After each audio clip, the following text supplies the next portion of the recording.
자, 오늘 말씀은 아시아 선교를 예비하시는 하나님이라는 제목으로 전해드립니다. 이렇게 하는 데는 지도가 좀 필요해요. 우리가 계속 지도를 봤는데, 자, 바울의 2차 전도 여행 지도를 다시 한번 보겠습니다. 바울이 2차 전도 여행을 떠났는데요. 출발점은 이쪽이죠, 여기. 이제 시리아 또는 수리아 안디옥이라고 하는 저기서부터 파송을 받아서 1차 전도 여행으로 키프를 지나서 저쪽에 밤빌리아로, 그다음에 비시디아 안디옥을 거쳐서 그 옆에 이고니온이나 우스드라나 이쪽으로 해서 1차 전도 여행을 마치고 돌아와서 바울이 2차 전도 여행을 떠날 때에는 바나바와 헤어져서 이렇게 걸어서 저쪽에 다소 지역으로 돌아서 이렇게 가죠. 그렇게 해서 바울이 2차 전도 여행을 가는 지역의 첫 번째 코스로 어디를 갔냐면 1차 전도 여행을 통해서 세워놨던 믿음의 형제들을 돌보기 위해서 먼저 돌아갑니다. 그래서 이렇게 돌아가죠. 글자가 잘 안 보이시죠? 글자 이걸로 하면 잘 보이나 모르겠네. 보면 그래서 비시디아 안디옥까지 감으로써 1차 전도 여행을 했던 지역을 돌아보는 것을 일단 마치죠. 그리고 난 다음에 이제 본격적으로 2차 전도 여행을 하기 위해서 바울이 생각하고 있었던 장소가 어디냐면 저기 노란색 지역에 있는 저 아시아예요. 저쪽 뒤에 무시하는 생각하고 있었는지 모르겠지만 이 아시아 쪽으로 가려고 비시디아 안디옥에서부터 저렇게 계획을 준비하고 왔던 것 같아요. 그러는데 아시아로 가려고 했던 이 바울의 선교 여행을 성령이 막으시죠. 못 가게 어떤 식으로 막으셨는지는 알 수는 없어요. 그 기록이 없으니까. 하지만 성령께서 어떻게든지 바울이 가려고 애를 쓰는 것을 막으셨어요. 그래서 바울이 여기는 아니구나. 그리고 돌아서서 이제 저쪽에 비두니아, 보라색 쪽에 있는 비두니아와 본도 지역으로 가려고 했더니 거기 또 예수님의 영이 또 막으셨다. 그래서 이쪽도 아니구나. 그리고 돌아서서 어디로 갑니까? 저쪽 해안가를 끼고 드로아 지역으로 갑니다. 그래서 바울이 2차 전도 여행 때 계획했던 그 선교지의 첫 번째가 아시아였는데 아시아를 하나님께서 막으셨어요.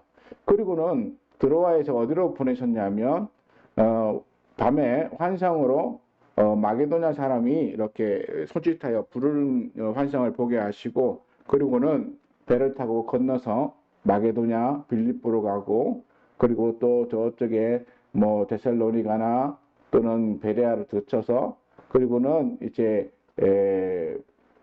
아덴 지역으로 왔다가, 그리고는 이제 고린도로 그렇게 돌아갑니다. 그리고 우리가 지난주까지 고린도에서 있었던 일을 봤는데요. 오늘은 바울이 18절에 보면 바울이 여러 날을 더 머물다가 형제들과 작별하고 떠났다 이렇게 되어 있습니다. 그러니까 이제 고린도에서 떠나서 어디로 가냐면 수리아로 떠나려고 이제 길을 나섰어요. 수리아가 어디냐면 수리아 여기에요. 다시 안디옥. 다시 말해서 자기가 처음 선교를 떠났던 지역으로 다시 돌아가기 위해서 그렇게 왔어요. 근데 지금 성경에 보면 이 누구더라? 갑자기 이름이 생각이 안 났어요. 보면 바울이 고린도에서 전도를 할 때에 바울이 이 복음을 전하는데 문제가 되지 않도록 그 보호자가 되어준 사람이 누구냐면 아가야의 총독이었던 갈리오가 이렇게 보호해 줍니다. 근데 여기 보면 18장 12절에 갈리오 이름이 나오고요.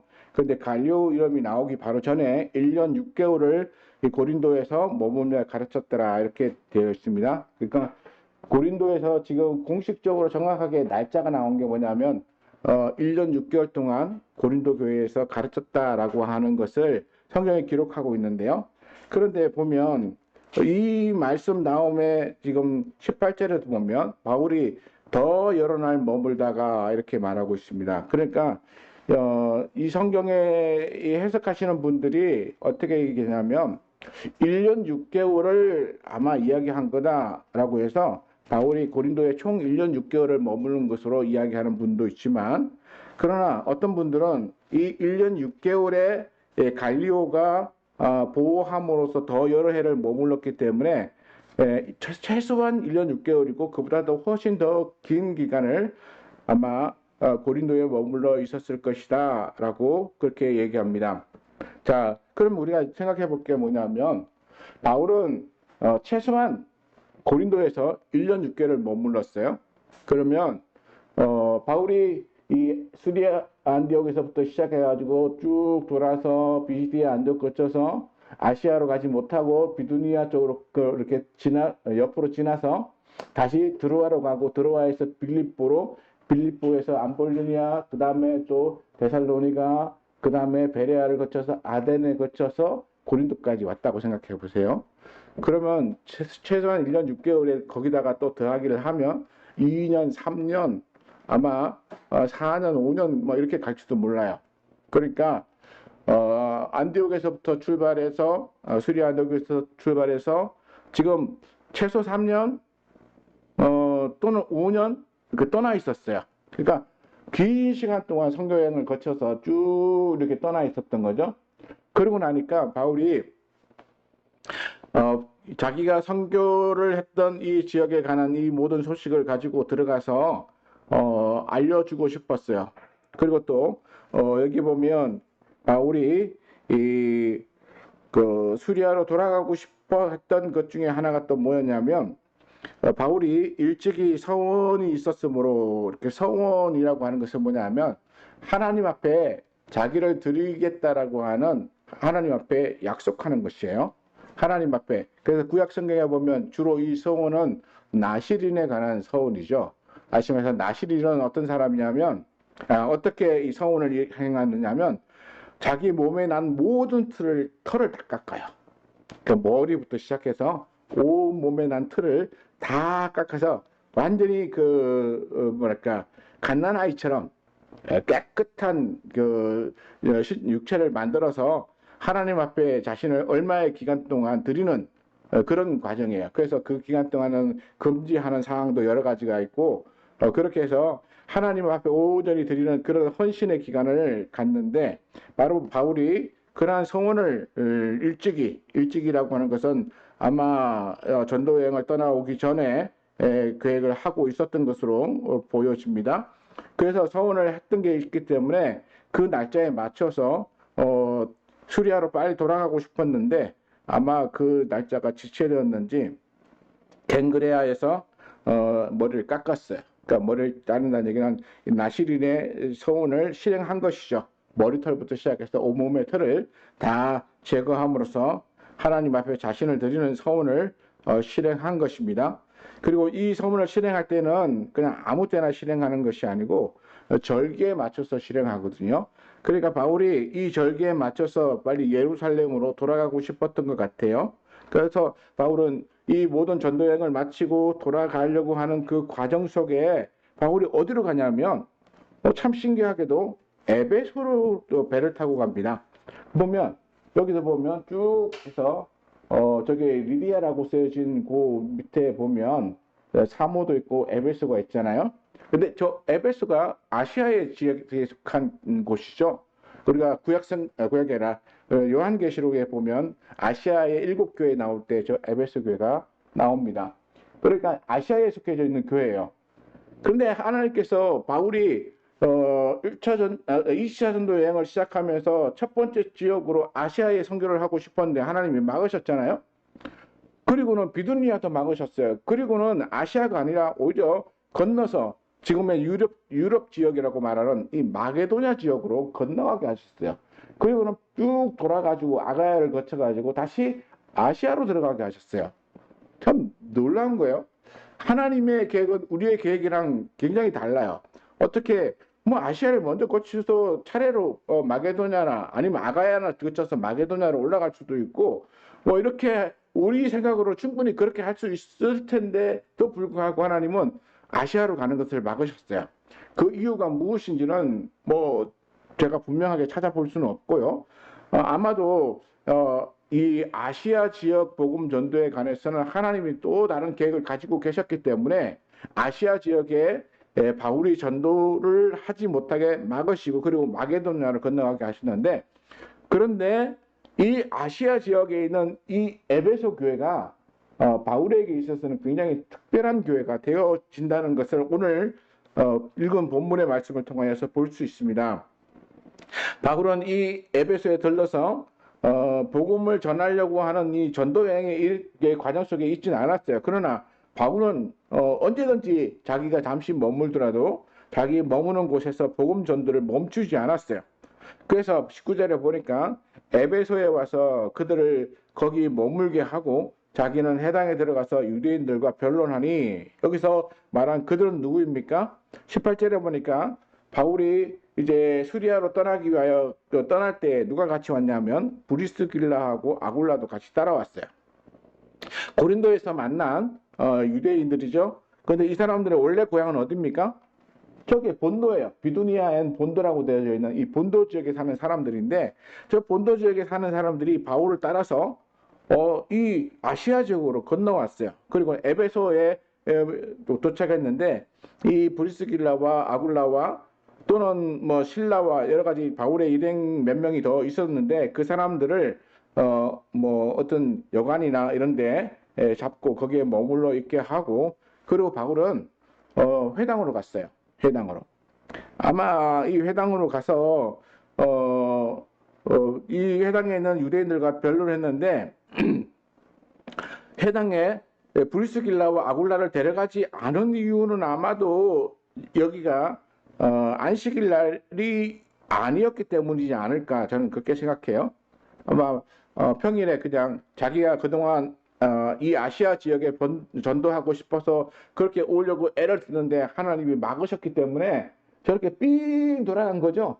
정말 저 먼 길을 삥 돌아가서 하나님께서, 그래 내가 너를 보내고 싶었던 것은 저기 아가야에 있는 고린도야, 이러고는 고린도에서 최소 1년 6개월 또는 3년 5년 아마 더 많은 기간을 복음을 전폭적으로 전할 수 있도록 하나님께서 하나님의 일꾼들을 모아주시고 바울로 하여금 복음을 전하는데 어떤 장애가 생기지 않도록 그렇게 바울을 방해하던 유대인들을 다 제거하고, 그리고는 오히려 아가야의 총독인 갈리아가 바울을 지켜주고 있었잖아요. 뭐 이런, 뭐 바울이 좋아서 지켜준 것도 아니고 유대교가 좋아서 지켜준 것도 아니고 그가 예수님을 믿어서 지켜준 것도 아니에요. 그는 자기가 가진 원칙대로 이런 문제에 관해서는 내가 관여하지 않겠다라고 함으로써 바울이 자연스럽게 지켜지게 된 거예요. 하나님께서는 그런 방법으로 바울을 지키고 계셨어요. 그리고는 거기서 본격적으로 환상어에서 봤던 그 도움을 청했던 이 마게도냐 지역대에 있는 사람들에게 복음을 전하면서 그들을 구원하는 놀라운 일을 이루었죠. 그리고는 이제 바울이 전도 여행을 마치고 다시 수리아로 돌아가려는 여정 속에 바울이 지금 에베소에 들른 거예요. 그 바울의 감회가 어떻겠어요? 내가 그렇게 오고 싶었던 곳인데, 내가 와서 그렇게 복음을 전하고 싶었던 곳인데 내가 여기 왔다가 복음도 전하지 못하고 그냥 지나가면 내가 나중에 정말로 크게 후회할 것 같아. 그리고 너무 아쉽다. 그러니까 바울은 안식일이 아님에도 불구하고 자기 일행들은 금방 배에서 내렸으니까 지쳐 있으니까 여관에 들어가서 쉬라고 그렇게 하고, 자기는 그 시간에 유대인들 회당으로 쫓아간 거예요. 바울은 이게 아시아 지역에서 복음을 전하고 싶었던 것이 그에게 엄청난 소원이었던 것 같다는 생각이 여기서 들 수밖에 없는 거예요. 뭐 바울이 진짜 계획적으로 이렇게 전하려고 했으면 브리스길라와 아굴라를 데리고 그 다음에 신라도 데리고 그러고 다니면서 이렇게 복음을 전했을 텐데, 이 사람들은 다 그냥 여관에 머물게 하고, 그리고 난 다음에 바울은 자기는 여기서 그냥 이대로 놓치고 가면 안 되겠다, 나중에 후회할 것 같다라고 하는 그런 생각이 드니까 거기서 그냥 머물지 않고 자기는 해당으로 쫓아갔어요. 혼자서 해당으로 쫓아가서 거기에 있는 유대인들과 변론했어요. 그리고 여기 유대인들에게 복음을 전하죠. 그랬더니 20절에 보니까 여러 사람이 더 오래 길 청하였다. 그러니까 다시 말해서 바울이 한 얘기를 들어보니까 뭐 새로운 것도 있고 또 성경에 대한 풀이도 또 놀랍고 또 신기하기도 하고 그러니까 바울로부터 더 많은 이야기를 듣고 싶었던 거예요. 그리고 아마 그들 중에도 이제 바울을 통해서 예수 믿는 사람들이 조금씩 이제 나타나기 시작했던 것으로 보입니다. 그런데 여기 아직 보니까 이 중에 그들 중에 바울의 말을 믿더라 또는 예수를 믿더라라고 하는 얘기가 없는 거 보니까 아직까지 이들은 바울의 말에 관심을 가지고 더 듣기를 원했지만 아직 믿음의 어떤 표현까지 나타나지 않은 것 같아요. 그러니까 믿음의 표현까지 나타나지 않고 바울과 더 이야기하고 싶어서 더 오래 좀 머물면 좋겠다라고 요청했는데 바울이 자기가 이제 서운한 것도 있고 그러니까 절기에 맞춰서 예루살렘에 올라갔다가 다시 이 기간이 지나고 나면 돌아오겠다라고 약속을 하고 그리고는 작별합니다. 그리고는 이 에베소 교회의 이 사람들의 환송을 받으면서 이제 떠나죠. 그다음 21절에 보니까 작별하여 이르되 만일 하나님의 뜻이면 너희에게 돌아오리라 하고 배를 타고 에베소를 떠나 가이사라에 도착했어요. 그러니까 가이사라는 어디냐면 여기 안 보이네. 이 지도가 넘어가야 되는데 이게 안 넘어가. 자, 이 가이사라가 저쪽에 있습니다. 가이사라는 예루살렘 바로 옆에 있어요. 예루살렘에서부터 여기 한 100km 정도 조금 더 떨어져 있는 지역이라고 하더라고요. 거리상에 100km면 꽤 멀죠, 우리는. 우리가 여기서 부산까지 가는데 300 뭐 얼마 이렇게 걸리는데 한 절반 정도, 절반에 3분의 1 정도 가는 거리니까 꽤 먼 거리예요. 근데 바울은 이 먼 거리를 잘 다녔어요. 이 예루살렘에서부터 저 수리아 안디옥까지가 몇 킬로냐면 480km래요. 지도상에는 되게 가까운데 여기서부터 저기까지 480km래요. 480km를 걸어가지고 거기를 갔다는 자체가 놀라운 거예요. 그러니까 나머지 이 모든 지역을 돌아다닐 때 배를 타고 다니는 지역도 있지만 대부분 다 걸어 다녔어요. 이 어마어마한 거리를 걸어 다니는 이 바울 일행들의 그 놀라운 것들을 생각하면 정말로 대단하다. 옛날 사람들은 정말 우리보다 훨씬 신체가 건강해서 잘 걸었구나 뭐 이런 것을 깨달을 수 있는데 어쨌든 여기 가이사라에 도착했던 바울이 여기 보면 예루살렘이란 말이 나오지 않습니다. 예루살렘이란 말은 안 나오는데 보면 22절에 보면 가이사라에 상륙하여 올라가 교회의 안부를 물으매. 그러니까 올라가 교회의 안부를 물었다라고 하는 의미가 이게 예루살렘을 가리킨다라고 말합니다. 다시 말해서 예루살렘은 이 지형적으로 이렇게 산 꼭대기에 있어요. 산 이렇게 올라가서 산 꼭대기에 있어. 그래서 우리가 성경에 보면 선한 사마리아인의 비유를 보면 어떤 사람이 예루살렘에서부터 내려가다가 이렇게 했잖아요. 그러니까 산 위에서부터 내려가는 거예요. 쭉 내려가는. 그래서 그 사이에는 인가가 없어요. 그러다 보니까 이 험악한 산 중에 인가가 없는 곳에 강도들이 나타나가지고 사람을 물건 빼앗고 때려서 죽은 줄 알고 버리고 가잖아요. 그런데 선한 사마리아인도 거기를 이렇게 지나가다가 이 사람을 만나죠. 그래서 이 예루살렘은 산 위에 있어서 모든 사람들이 예루살렘에 올라갈 때는 올라간다라고 표현을 해요. 올라간다.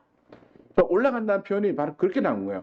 뭐 우리는 서울에 올라간다 이래서 이렇게 서울을 이렇게 중심으로 보고 얘기하는 경우도 있는데 여기는 이제 뭐 예루살렘이 중심이기도 하지만 예루살렘이 산 꼭대기에 있다 보니까 다 올라간다는 표시를 그렇게 해요. 그래서 올라가 교회의 안부를 물었다라고 하는 이 표현을 통해서 이 가이사랴에 도착했던 바울이 산 위에 있는 예루살렘으로 올라가서 예루살렘 교회의 안부를 물은 것이죠. 가서 안부를 물었다는 얘기는 여러 가지 의미가 포함돼요. 교회가 어떻게 평안하게 잘 있는가라고 묻는 것도 있지만 바울이 그동안 선교했던 모든 것에 대하여 예루살렘 교회에다가 이야기를 하고 전하고 그리고 서로 간에 안부를 물어서 어느 정도 일정 기간이 지난 다음에 바울이 다시 이제 안디옥으로 돌아갑니다. 안디옥으로 쭉 올라가죠. 그리고는 보면 23절에 보니까 얼마 있다가 떠나 갈라디아와 부르기아 땅을 차례로 다니며 이렇게 말합니다. 여기서 얼마 있다가는 우리식으로 말하면 우리는 뭐 며칠, 뭐 2, 3일 또는 일주일 뭐 이 정도 생각하지만 여기서는 그 정도가 아니고 한 몇 달을 이야기하는 거예요. 그러니까 몇 달 동안 거기 머물러서 휴식도 취하고 그다음에 다음 선교에 대한 준비도 하고 그리고 여러 가지 일들을 이제 한 이후에 떠나는데 바울이 지금 여기 얼마 있다라는 표현을 통해서 볼 때에는 자기가 여러 해를 떠나 있다가 돌아왔기 때문에 아마 충분한 휴식을 취하려면 또 몇 해를 거기 머물렀어야 되는데 그렇지 않고 굉장히 급하게 움직였다라고 하는 것을 볼 수 있어요. 굉장히 급하게 움직인 것은 무엇 때문일까? 라고 생각해 보면 바울이 19절에 에베소에서 유대인들과 변론하다가 그들이 좀 더 머물러 달라는 요청에도 불구하고 지금은 내가 더 머물 수가 없으니까 하나님께서 허락하시면 내가 그때 다시 돌아오겠다라고 그들과 약속했기 때문에 그래서 바울이 이 안디옥에서 좀 오랫동안 머무는 것을 이렇게 원하진 않았던 것 같아요. 그래서 어느 정도 충분히 이제 적당한 기간을 좀 머무르고 선교 여행에 대한 준비를 좀 하고 난 다음에는 다시 이제 1차 전도 여행을 했던 지역으로 돌아갑니다. 하지만 걸어서 예. 알아. 얘는 지도하고 무슨 웬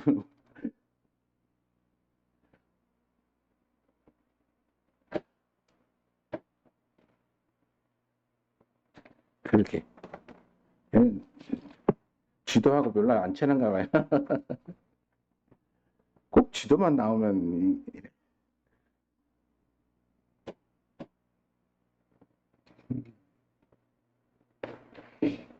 지도 안 나오니까 제가 대주시 말하겠습니다. 바울이 어디로 가냐면 1차 전도여행을 했던 지역으로 다시 돌아갑니다. 성경에 보면 23절에 보면 갈라디아와 부르기아 땅을 차례로 다니며 모든 제사를 굳게 하더라라고 되어 있습니다. 이게 뭐야? 1차 전도여행 때 세웠던 교회거든요. 그리고 2차 전도여행 때 다시 한번 돌아보면서 그들의 믿음을 이렇게 도닥거리고 지나갔습니다. 그런데 바울이 이제 3차 전도 여행을 떠나면서 이 지역을 다시 한번 들러요. 이 갈라디아와 부르기아 땅을 들러서 먼저 이렇게 전도했던 지역을 다 돌아보고 난 이후에 그 다음에 어디로 가냐면 바울이 보면 저기 부르기아 갈라디아 되는 거기서부터 돌아서 저쪽으로 지금은 2차 전도 여행 지도라서 저쪽으로 돌아간 게 아니고 바로 에베소 지역으로 돌아갑니다. 에베소 지역으로 돌아가는데 이 에베소 지역에서 바울이 자기가 약속했던 그 약속을 이루기 위하여 돌아갔는데 그 2차 전도 여행의 마지막에 이제 잠깐 들렀다가 지나왔던 이 에베소에서 바울이 없는 동안에 무슨 일이 벌어졌냐면 24절에 보니까 알렉산드리아에서 난 아볼로라고 하는 그런 어떤 젊은 청년이 거기서 복음을 전하고 있었어요. 이 알렉산드리아가 어디냐면 여기 지금 이쪽에 보이죠?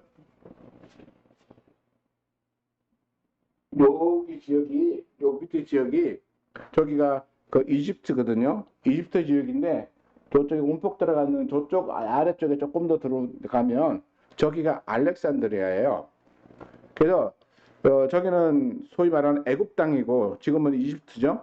애굽 땅이고 거기가 그 당시에는 알렉산드리아가 굉장히 꽤 큰 도시였어요.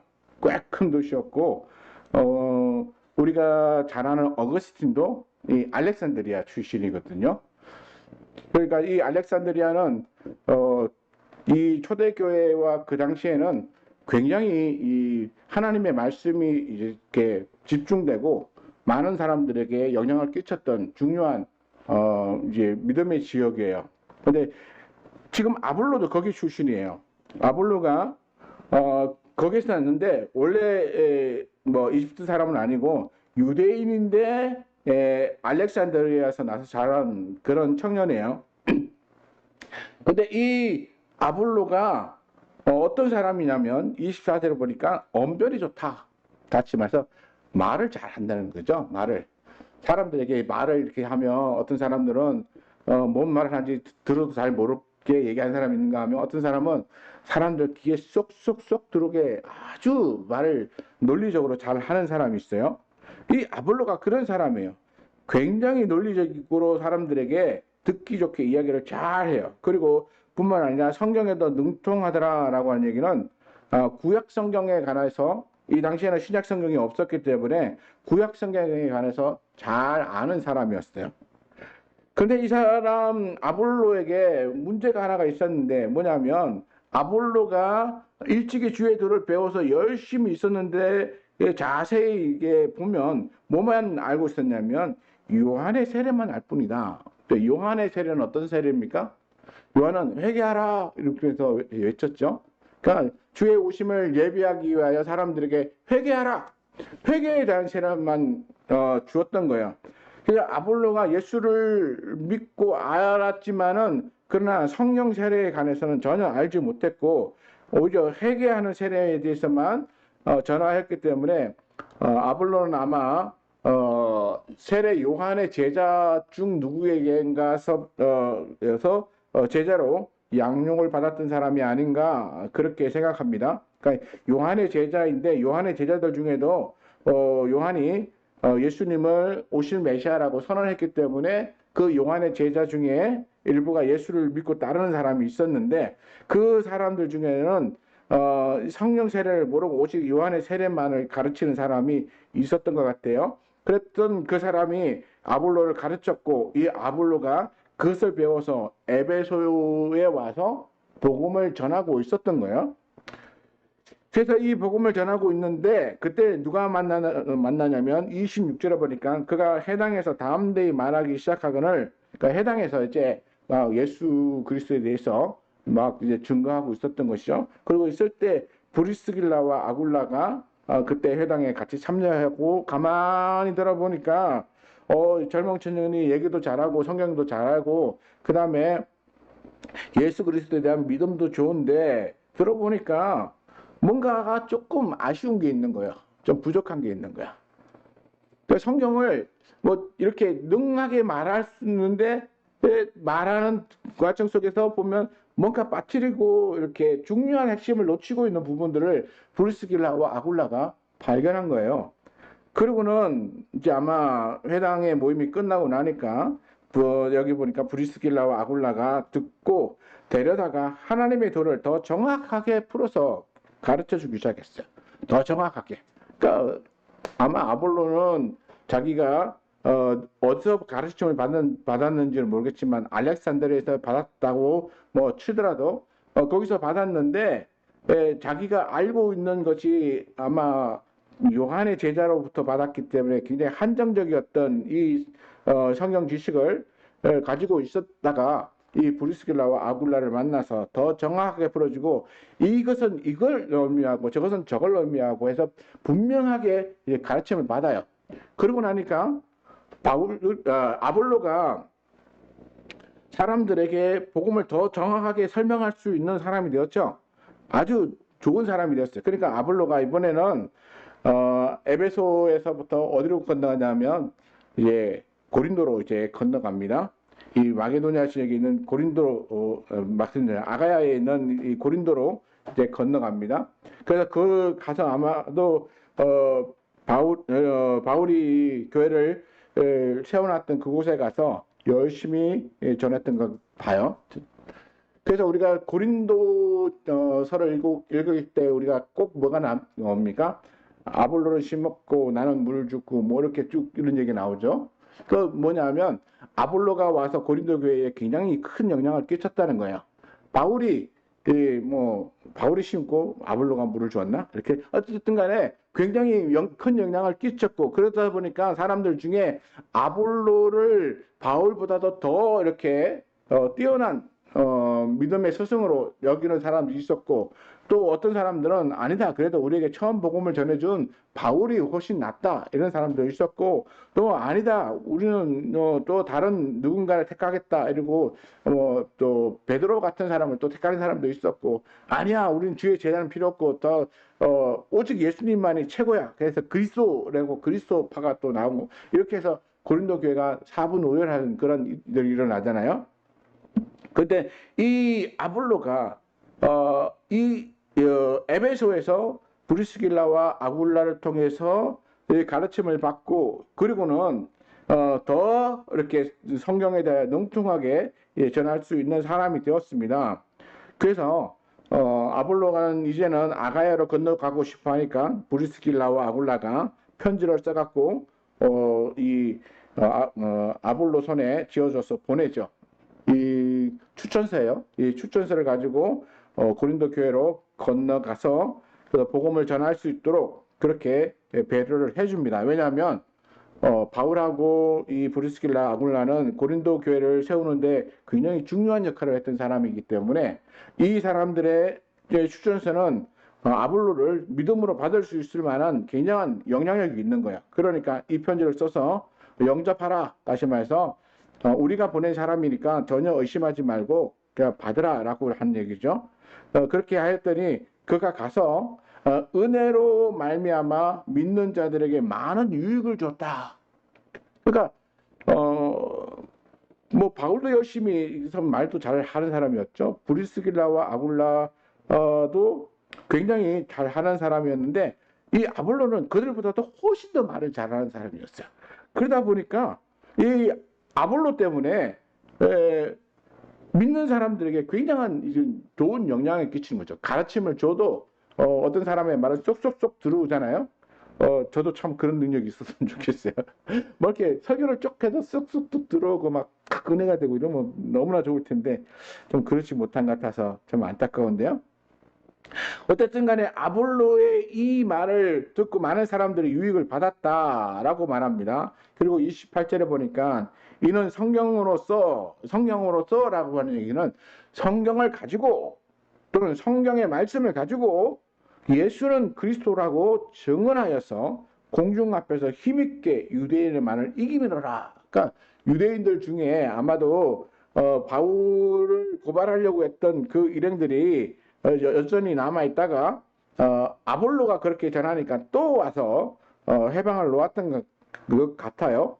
그러니까 이 여러 사람, 공중이라고 하는 것은 여러 사람이 모여 있는, 또는 아마 유대인이나 그 고린도 교회인이나 또 지역에 있는 사람들이 이렇게 전체적으로 공공 장소에서 모여서 뭘 했던 그런 장소에서 아마 토론 또는 법정이나 이런 데서 같이 토론을 해서 어느 말이 더 옳은지에 대하여 아마 판결을 받았던 것 같아요. 그런데 그때에 아볼로가 유대인들을 말로써 이겼다라고 말하고 있습니다. 그래서 말로써 이겼다라고 하는 이 말을 통해서 제가 생각이 약간 복잡해졌어요. 이게 유대인을 예수 그리스도를 믿게 만들었는가, 아니면 그냥 변론에서 싸움에서 이겼는가를 분별해야겠다는 생각을 그걸 갖게 되었어요. 근데 여기 보니까 말을 이겼다라고 하는 것으로 봐서는 그냥 변론해서 어느 쪽이 더 옳은가라고 하는 판단을 받았던 것으로 보여요. 그래서 유대인들에게 복음이 전해지거나 그들이 예수 믿게 되는 그런 역사가 나타난 게 아니고 논리 싸움에서 아볼로가 유대인을 이긴 거예요. 제가 지난번에 그 스토아 학파나 또 이게 철학자들 그 바울이 만나서 그들과 토론할 때에 그들이 막 여러 말로 하다가 안 되니까 법정에 가서 세우고, 그리고는 나중에 논리적인 싸움 하잖아요. 이 스토아 학파 같은 경우는 특히나 이게 논리적인 싸움을 해서 누가 언변이 더 좋은가 해서 언변이 더 좋은 사람이 승리하는 그런 일들이 일어난다고 말씀드렸는데, 아마 지금 이 아볼로가 유대인들과의 그런 변론을 벌였던 것 같아요. 그러니까 이 아볼로의 말은 믿는 사람들에게는 유익을 줬지만 믿지 않는 사람들에게 복음을 전하고 그들을 믿게 하는 데에는 아마 큰 영향을 끼치지 못한 것 같다라고 하는 생각이 들었습니다. 그래서 그냥 우리가 예수 그리스도를 전할 때에 바울이 그러잖아요. 나는 이제 더 이상 변론하지 않겠다. 다시 말해서 말로 사람들과 토론하여 싸우거나 이런 걸 하지 않겠다라고 말했습니다. 그것은 변론 자체가 이길 때는 통쾌하게 뭔가 기분은 좋지만은 그러나 그렇게 이긴다고 해서 복음이 전해지는 것도 아니고 오히려 그렇게 싸우고 나면 오히려 그 상대편은 더 예수에 대한 거부감을 잔뜩 가지고 돌아서기 때문에 이런 변론이 결국 복음 전하는데 도움이 아니라 오히려 해방이 돼요.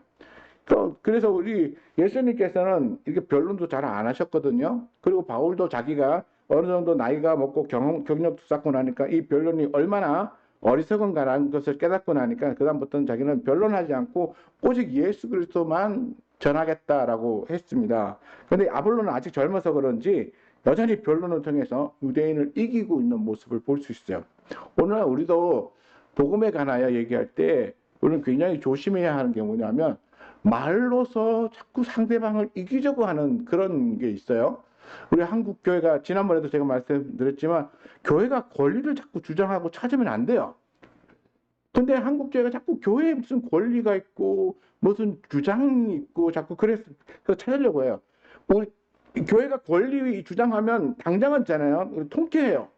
그리고 우리가 우리의 권리를 찾아내면 그래 맞지 우리 권리 찾는 건 당연한 거야 라고 하나님 우리를 도와주셨어라고 말을 하지만 그러나 그런 권리를 찾기 위하여 싸우고 다투고 변론하고 하는 그 과정 속에서 무슨 일이 벌어지냐면 사람들의 마음이 상해요. 그리고 그걸 지켜보는 사람들도 그걸 별로 좋아하지 않아요. 그러니까 바울도 그렇고 예수님도 그렇고 복음을 전하다가 억울한 일을 당해뒀잖아요. 별로 그들과 싸우지 않고 그 자리를 떠나요. 떠나거나 아니면 그냥 더 이상 어떤 방해를 받지 않도록 자리를 살짝 피하는 그런 경우를 우리가 성경에서 많이 보게 되는데 우리는 그래야 합니다. 예수 믿는 사람들은 있잖아요. 누군가가 교회를 향해서 비방하는 것에 대하여 맞서 싸우지 말고 잠시 자리를 피해야 돼요. 그리고 우리는 그것을 듣고 우리가 돌이킬 수 있는 부분이 있다면 돌이키고 그리고 다시 우리는 뭘로 보여줘야 되냐면 경건의 능력으로 보여줘야 되는 거야. 말로 싸우고 말로 자꾸 해서 주장하는 게 아니라 우리는 경건한 사람이 살아가는 삶을 통하여서 그게 우리가 예수 믿고 사는 삶이 어떠한가를 사람들에게 보여주는 거예요. 사람들은 말로 하면 개념이 안 잡히지만 그러나 눈으로 보면 있잖아요. 즉각적으로 깨달아요. 예수 믿는 사람들이 아 저렇게 사는구나 보면 당장 나도 저런 삶을 살았으면 좋겠다라고 하는 생각이 그들 마음에 들어오는 거예요. 도전이 되는 거예요. 근데 막 변론하고 이러면 안 되는 거예요. 그래서 우리 한국교회도 제가 뭐 다른 외국교회는 잘 모르니까 한국교회 보면 한국교회가 계속 뭐가 변론하고 주장하고 권리를 찾으려고 그러고 다투고 막 이런 모습을 보고 있는데 저는 그게 결코 복음에 도움이 되지 않는다고 생각해요. 그렇기 때문에 우리는 좀 참고 또 약간 물러나서 기다리고 그러면서 우리의 삶의 모습을 통하여 보여주고 그래서 예수님께서 가난한 자들과 함께 하시면서 삶의 모습을 보여주었기 때문에 그 복음이 이제까지 온 거예요. 예수님이 그 자기를 죽이려는 자들과 같이 싸우고 그랬으면 그 복음이 여기까지 왔겠습니까? 그냥 죽으셨어요. 그리고는 부활의 능력으로 부활하시면서 하나님의 능력이 어떠한지를 자신의 삶으로 보여주셨거든요. 그러고 나니까 제자들이 그 예수님의 그 부활의 능력을 보고 아 이분이 진짜 하나님의 아들이구나. 이분이 우리를 위해 그렇게 희생했구나라고 하는 것이 마음에 인정되니까 그 복음이 이제까지 온 거잖아요.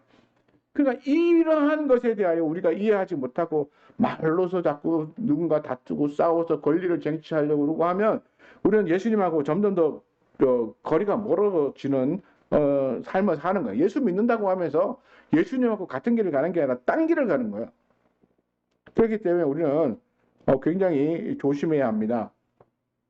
자, 그런데 여기서 제가 하고 싶은 말은 뭐냐면 바울이 이 에베소에서 복음을 전하려고 그렇게 애를 썼는데도 불구하고 에베소는 가지 못하고 저렇게 삥 돌아가지고 나중에 2차 전쟁을 마칠 때쯤에 잠깐 들렀다가 돌아왔는데 그 사이에 하나님께서는 에베소에 복음을 전하고 계셨다는 거예요. 누구를 통해서요? 아볼로를 통해서. 또 브리스길라와 아굴라를 통해서 복음을 전하고 계셨다는 거예요. 바울은 그 사이에 이 가이사랴에 왔고 예루살렘에서 들었다가 다시 안디옥에서 얼마 동안 쉬었다가 다시 돌아서 에베소를 가기 위하여 부지런히 가고 있는 그 사이에 하나님께서는 이 에베소 교회를 복음화시키고 있었어요. 그리고 그 바울이 왔을 때에 그들이 문을 활짝 열 수 있는 준비를 했어요. 바울이 에베소에 와서 보니까 그들이 성령을 받지 못한 채 예수만 믿는다고 고백만 하고 있는 거야. 그래서 너희가 세례를 받을 때 성령을 받았느냐 뭐 이렇게 물으니까 아니요 그거 모르겠는데요. 그러니까 바울이 다시 그들에게 안수해서 성령을 임하도록 그렇게 기도해 주죠. 바울이 그렇게 할 수 있도록 하나님께서 준비하셨어요.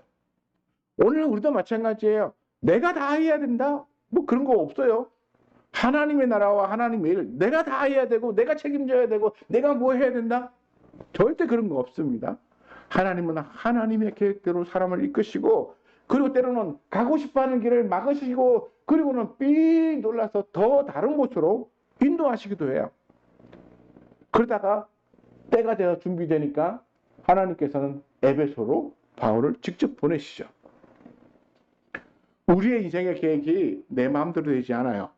그리고 내가 원하는 대로 되지 않아요. 그렇지만 우리는 하나님의 인도하심에 맞춰서 아브라함이 하나님이 동으로 가라 서로 가라 어디로 가라 하면 그냥 말씀하시는 대로 정처를 모른 채 그냥 따라갔던 것처럼 따라갔더니 그것이 가나안 땅이었고 하나님께서 내가 이 땅을 너에게 너와 너 자손에게 주겠다고 약속하셔서 그의 자손들이 나중에 400년 후에 와서 나라를 세우잖아요. 보면 당장 주셔도 되는데 400년이나 거쳐서 또 이렇게 주신다고요? 바울도 에베소로 그냥 가면 좋을 텐데 하나님 그렇게 안 하시고 빙 돌리세요. 그 이유가 뭔지를 몰라요. 정확히 하나님께서 왜 돌리시는지 모르는데 돌아보면 지나고 나서 보면 하나님이 에베소 교회를 전도하기 위하여 다른 준비를 하고 계셨다는 것을 알 수 있어요. 그리고 그 길을 누가 열었냐면 아볼로랑 브리스길라와 아굴라가 열어놓았고 그리고 바울이 가서 여기에 2해 동안 2해는 뭡니까? 2년 동안 복음을 전하면서 에베소 교회를 더 철저하게 하나님의 말씀에 대한 가르침으로 교회를 든든하게 세워요. 너무나도 훌륭한 교회로. 이런 것을 보면 우리의 계획이 좀 좌절하고 당장 뭐가 안 되고 눈에 보이는 게 없고 그렇다고 해도 이게 하나님의 일이 이게 아닌 게 아니에요. 그리고 또 실패했다고 우리가 단정할 수도 없는 거예요. 하나님은 때로는 우리를 돌리시기도 하시고 이렇게도 하시고 저렇게도 하시고 다만 우리는 하나님의 인도하심이 항상 옳은 것이다라는 믿음을 가지고 잘 따라가다 보면 그러면 우리가 소원했던 바로 그 자리에서 우리는 그 일을 하고 있게 될 것입니다. 바울이 이 아시아 지역을 가기를 원했던 그 걸음을 삥 돌려서 다시 3차 전도 여행에서 아시아를 방문할 수 있는 길을 준비하셨던 것처럼 저나 여러분이나 하나님께서 예비하신 길 그리고 그곳에서 우리는 하나님을 찬양할 수 있는 그런 날이 우리에게 올 줄 믿습니다. 이 믿음으로 살아가시는 저와 여러분 되시기를 축원합니다. 기도하겠습니다.